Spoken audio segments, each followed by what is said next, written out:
নমস্কার বন্ধুরা, আজকে আমি আবার একটা নতুন রান্না নিয়ে চলে এসেছি। আমি তেলের মধ্যে একটু পাঁচফোড়ন দিয়েছি। ফোড়নটা একটু ভেজে নিয়ে তার মধ্যে দুটো টমেটো কুচো কুচো করে দিয়ে দিয়েছি। দিয়ে ভালো করে ভেজে নিয়েছি। একটু সুন্দর গন্ধ ছাড়লেই তার মধ্যে দিয়ে দিয়েছি এই কাটা ডাঁটাগুলো। তো ডাঁটাগুলো আমি ভালো করে ভেজে নিচ্ছি। এর মধ্যে আমি কিছু বড়া ভেজে রেখেছিলাম, বেসনের বড়া একটু অল্প করে ভেজে রেখেছিলাম। সেইগুলো আমি এইবার এর মধ্যে দিয়ে দেব। ডাঁটাটা আমার মোটামুটি ভাজা হয়ে গেছে।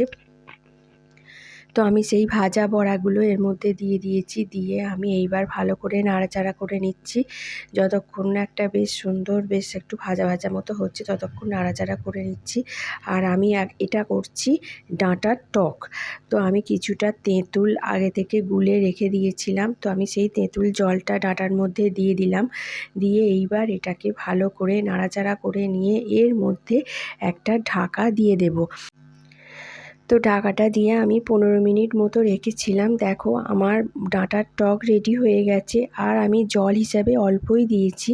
তো এইবার আমি ডাঁটার টকটা নামিয়ে ফেলবো। তো আমার এই ভিডিওটা কীরকম লাগলো অবশ্যই বলবে, লাইক করবে, কমেন্ট করবে আর আমার চ্যানেলটাকে সাবস্ক্রাইব করে দিয়ে আমার সঙ্গে থাকবে। তো চলো আমি এটা নামিয়ে ফেলি। আর যা গ্যাসের সমস্যা শুরু হয়েছে, কতদিন এরকম বেশ সুন্দর সুন্দর রান্না করতে পারবো জানি না। তো ঠিক আছে, আজকের মতো এইটুকু। আবার আসবো একটা অন্যরকম ভিডিও নিয়ে। টাটা।